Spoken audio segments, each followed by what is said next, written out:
Hello दोस्तों, मैं काजल ठाकुर आप सभी का आपके अपने YouTube channel MPESB exams classes में स्वागत करती हूं। दोस्तों, आज हम पढ़ने वाले हैं पोषण और स्वास्थ्य से संबंधित महत्वपूर्ण प्रश्नों को, जो हमने पिछली कक्षाओं की श्रृंखला को आगे बढ़ाते हुए इस कक्षा में भी हम बहुत से महत्वपूर्ण प्रश्नों को हल करेंगे, जो हमारी परीक्षाओं के लिए बहुत ही महत्वपूर्ण होंगे। आइए जानते हैं आज का पहला प्रश्न क्या है। आज का पहला प्रश्न है, 5 से कम अंडर 5 क्लिनिक किन के लिए होते हैं। पहला ऑप्शन है अपना प्रतिरक्षीकरण, दूसरा ऑप्शन है पोषण शिक्षा केंद्र, तीसरा ऑप्शन है उपरोक्त दोनों और चौथा ऑप्शन है गर्भवती। तो बहनों, इसका सही आंसर होगा हमारा उपरोक्त दोनों, प्रतिरक्षीकरण और पोषण शिक्षा केंद्र। ये दोनों 5 अंडर कितने हैं, 5 से कम, कितने हैं 5 से कम अंडर 5 क्लिनिक के इनके लिए होते हैं। आइए बढ़ते हैं अगले प्रश्न की ओर। हमारा अगला प्रश्न है, वे शरीर में चयापचय गतिविधियों के नियंत्रण में महत्वपूर्ण भूमिका निभाते हैं और निकटस्थ मूल तत्वों के उपयोगीकरण में सहायता देते हैं। इस प्रश्न के ऑप्शन है हमारे विटामिन, खनिज, विटामिन और खनिज, इनमें से कोई नहीं। तो बहनों, इस प्रश्न का सही जवाब है हमारा विटामिन और खनिज। ये दोनों क्या है, सूक्ष्म तत्व। क्या है ये सूक्ष्म तत्व, हमारे शरीर में कम मात्रा में पाए जाते हैं और कम मात्रा में इनकी आवश्यकता होती है। कितनी मात्रा में, कम मात्रा में, क्योंकि ये हमारे शरीर की चयापचय गतिविधियों के नियंत्रण में महत्वपूर्ण होती हैं। इनसे हमें कोई भी ऊर्जा प्राप्त नहीं होती है। आइए बढ़ते हैं अगले प्रश्न की ओर। अगला प्रश्न है हमारा, नीचे पोषण न्यूनता विकारों के लक्षण दिए हुए गए हैं, वह लक्षण जो स्कर्वी से संबंधित है। हमें इन प्रश्नों में ढूंढना है कि स्कर्वी से कौन सा संबंधित है। तो हमारा पहला ऑप्शन है होठों का पटना, होठों में दरारें। दूसरा ऑप्शन हमारा स्पंजी मसूड़े और उनसे रक्तस्राव होना। तीसरा ऑप्शन है हमारा मानसिक परिवर्तन और चौथा ऑप्शन है हमारा त्वचा पर ददोरे दरोरे। तो बहनों, इस प्रश्न का सही उत्तर है हमारा स्पंजी मसूड़े और उनमें से रक्तस्राव होना। Option number B. Option number B क्या है, करेक्ट है। क्यों, क्योंकि हमें स्कर्वी विटामिन सी की कमी से होता है। किसकी कमी से याद होता है, विटामिन सी की कमी से। आप हमेशा याद रखिएगा कि खट्टे फलों का सेवन करना चाहिए विटामिन सी में। और स्कर्वी जो होता है हमारे दांतों से, हमारे मसूड़ों से संबंधित जो भी बीमारी होती है, जैसे हमारे मसूड़ों का फूलना, स्वेलिंग आना, सूजन होना, उनसे मवाद निकलना, जो भी है रक्तस्राव होना मसूड़े का, इन सब का संबंध किससे है, विटामिन सी अर्थात स्कर्वी रोग से। आइए बढ़ते हैं अगले प्रश्न में। अगला प्रश्न हमारा, इनमें से किसे छोड़कर अन्य कारकों के कारण चेचक स्मॉल पॉक्स का उन्मूलन हो पाया था। तो हमारे भारत में क्या हुआ है, WHO के द्वारा चेचक का उन्मूलन बहुत पहले हो चुका है। जो किस किस कारण हुआ है, इसका पहले ऑप्शन है लंबी रोधोद्वहन अवधि, दूसरा है अतिरिक्त मानव भंडार नियंत्रण, तीसरा ऑप्शन हमारा शक्तिशाली वैक्सीन और चौथा ऑप्शन है हमारा पहचान में सरलता। क्या है, पहचान में सरलता। तो इस प्रश्न का सही जवाब है हमारा अतिरिक्त पूछा है। तो ये सभी क्या है, ये हमारे कारक हैं जो हमें क्या किया है, इन्हें चेचक से उन्मूलन दिला पाया है। किंतु अतिरिक्त मानव भंडार नियंत्रण इसमें से अतिरिक्त है। क्या है, अतिरिक्त, जिसका चेचक से कोई संबंध नहीं है। चेचक किससे होता है, हमारा वेरिसेला, किससे, वेरिसेला वायरस, और यही इसका क्या है, वेरिसेला टीके का नाम है। आइए बढ़ते हैं अगले प्रश्न की ओर। सबसे हाल में इनमें से कौन सा वैक्सीन प्रस्तुत हुआ है। पहला ऑप्शन है हमारा रुबेला, दूसरा है खसरा, तीसरा है पर्टिसियस और चौथा है हमारा मम्पस मतलब गलसुआ कर्ण मूल शोध। तो इस प्रश्न का सही जवाब है हमारा रुबेला। कौन सा है, रुबेला। कौन सा है, रुबेला।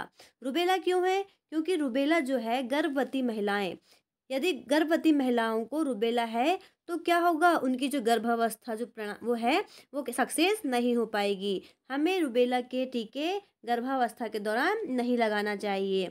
खसरा पर्टिसूस, पर्टिसूस मतलब काली खांसी, कर्णमूल शोध बम्स मतलब हमारे गलसुआ, गलसुआ कहाँ होता है, हमारे गले में, कहाँ होता है, गले की पैरोटिड ग्रंथि में। और पर्टिसूस किसका नाम है, काली खांसी का। और खसरा के लिए डीपीटी का टीका लगता है। आइए बढ़ते हैं अगले प्रश्न की ओर। किस वैक्सीन के भंडारण के लिए सबसे कड़ी स्थितियां चाहिए। पहला ऑप्शन हमारा BCG, दूसरा ऑप्शन है हमारा OPV, तीसरा ऑप्शन है हमारा डीपीटी और चौथा है टेटनस टॉक्साइड। तो इस प्रश्न का सही जवाब है ओपीवी। क्या है? ओपीवी। ओपीवी कितने प्रकार की लगती है? 2 प्रकार की, ओपीवी और एक आईपीवी। क्या है? ओपीवी और आईपीवी। ये किसके लिए लगते हैं? हमारे पोलियो वैक्सीन के। क्या है ये? हमारी पोलियो वैक्सीन। बीसीजी का टीका हमें बचपन में ही लग जाता है। डीपीटी का टीका हमें 6 सप्ताह, 10 सप्ताह और 14 सप्ताह में लगता है। टिटनेस टॉक्साइड क्या होता है? टिटनेस टॉक्साइड ये गर्भवती महिलाओं को लगाया जाता है, या कोई व्यक्ति गिर जाता है, घाव हो जाता है, तो हम उसे टिटनेस के टीके लगाते हैं। किंतु टिटनेस टॉक्साइड का नाम क्या हो गया है अब? Tetanus diphtheria. क्या हो गया है? Tetanus diphtheria.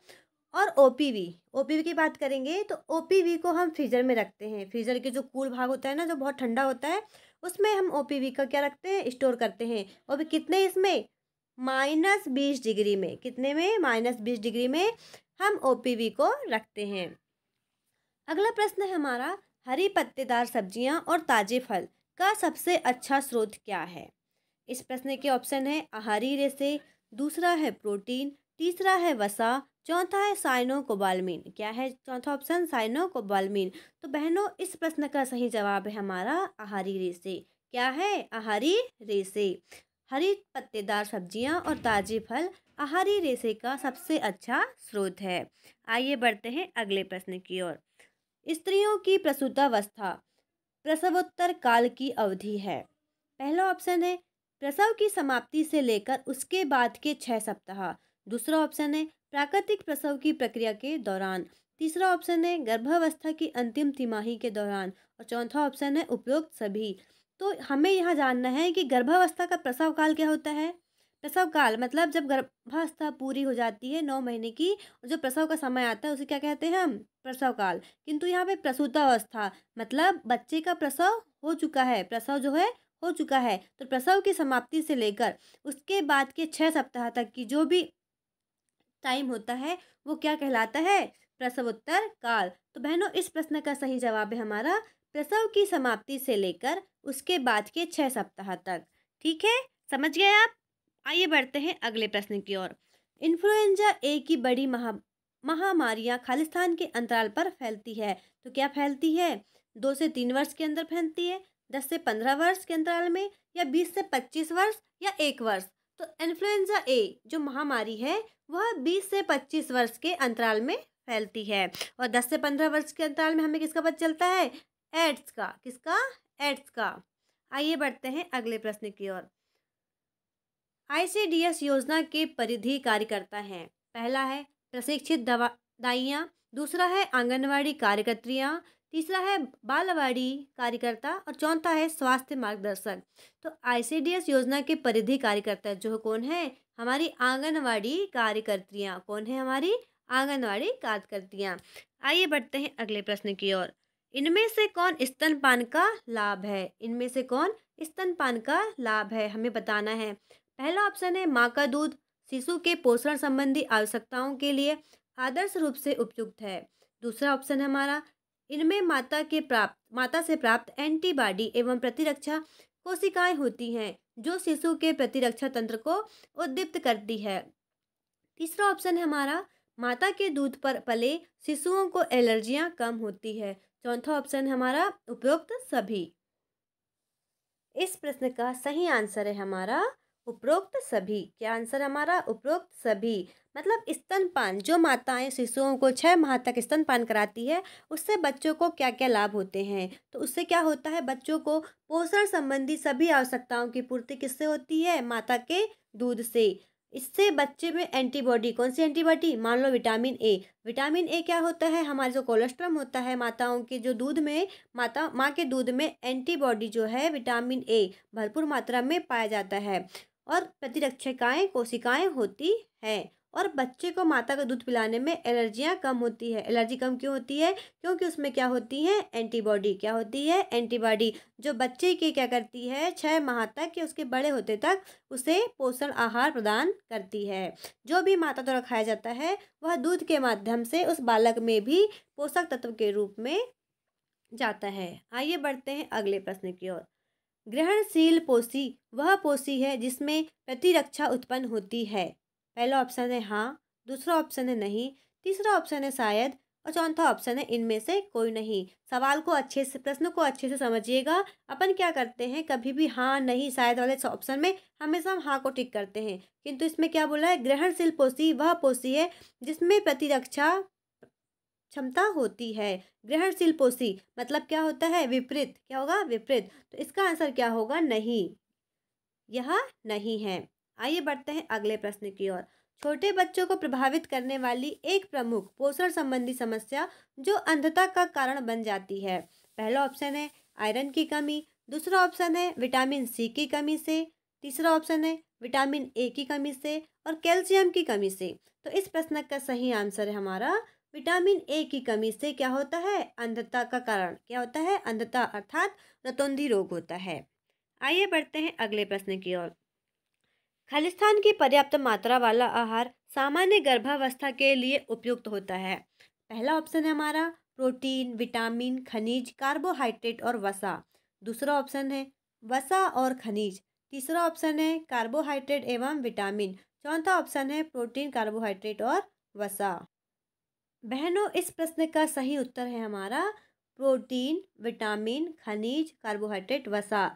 जिसमें सभी पोषक तत्वों का मिश्रण होगा या जिसमें सभी पोषक तत्व भरपूर मात्रा में होंगे, वह गर्भावस्था के लिए उपयुक्त होगा। क्योंकि गर्भावस्था में एक माता और बच्चे दोनों स्वास्थ्य के लिए हमें अधिक ऊर्जा की आवश्यकता होती है, जिसमें प्रोटीन, विटामिन, खनिज, कार्बोहाइड्रेट और वसा सभी की आवश्यकता होती है। अगला ऑप्शन है हमारा वे अमीनो अम्ल जो अपरिहार्य हैं और शरीर में संश्लेषित नहीं होते हैं क्या कहलाते हैं। तो इस प्रश्न के ऑप्शन है पारस्परिक अमीनो अम्ल, दूसरा ऑप्शन है अनावश्यक नॉन इसेंशियल अमीनो अम्ल, तीसरा है महत्वपूर्ण अमीनो अम्ल, चौथा है आवश्यक इसेंशियल अमीनो अम्ल। तो बहनों, इस प्रश्न का सही उत्तर है हमारा आवश्यक इसेंशियल अमीनो अम्ल। ये वे अमीनो अम्ल हैं जो हमारे शरीर में नहीं बनते हैं। ये हमें कहाँ से लेना पड़ता है, बाहर खाद्य भोज्य पदार्थों से हमें ग्रहण करना पड़ता है। और ये कुल कितने प्रकार के होते हैं प्रोटीन जो हमारे शरीर में होते हैं, 20। कितने होते हैं, 20। 10 क्या होते हैं, आवश्यक, और 10 होते हैं अनावश्यक। जो अनावश्यक होते हैं वो हमारे शरीर में पहले से ही उपस्थित होते हैं, और आवश्यक होते हैं जिन्हें हम शरीर भोज्य पदार्थों के माध्यम से ग्रहण करते हैं। आइए बढ़ते हैं अगले प्रश्न की ओर।